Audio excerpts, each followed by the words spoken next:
एक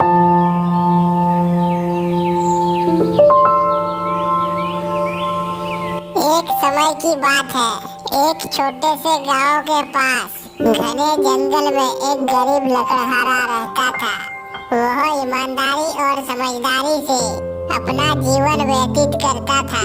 हर दिन वह जंगल जाता, लकड़ियां काटता और उन्हें बाजार में बेचकर अपना गुजारा करता।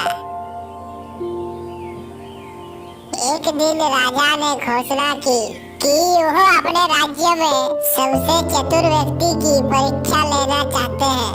इसके लिए उन्होंने पूरे राज्य में ढिंढोरा पिटवा दिया कि जो भी सबसे बुद्धिमान होगा उसे दरबार में बुलाया जाएगा और यदि वह राजा के चुनौती को पार कर ले तो उसे सोने की मुद्राएं इनाम में दिया जाएगा। लकड़हारे ने यह सुना और सोचा, क्यों ना मैं भी इस परीक्षा में भाग लूं। मेरी चतुराई भी मेरी सबसे बड़ी पूंजी है। लकड़हारा दरबार में पहुंच गया। राजा ने लकड़हारे को देखा और कहा, यदि तुम सच में चतुर हो तो मेरे 3 सवालों का जवाब दो। यदि सही उत्तर दिए तो तुम्हें इनाम मिलेगा। पहला सवाल राजा ने पूछा, दुनिया के सबसे मजबूत चीज क्या है?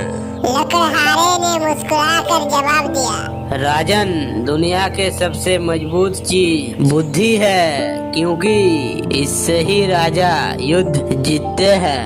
राजा उत्तर सुनकर प्रसन्न हुए और दूसरा सवाल पूछा। दूसरा सवाल, ऐसा कौन सा धन है जो जितना बांटा जाए उतना ही बढ़ता है? लकड़हारे ने उत्तर दिया, ज्ञान ही ऐसा धन है जिसे जितना बांटोगे उतना ही बढ़ेगा। राजा और भी प्रभावित हुए और तीसरा सवाल पूछा, यदि तुम्हारे पास कुछ ना हो तो तुम क्या बेचोगे?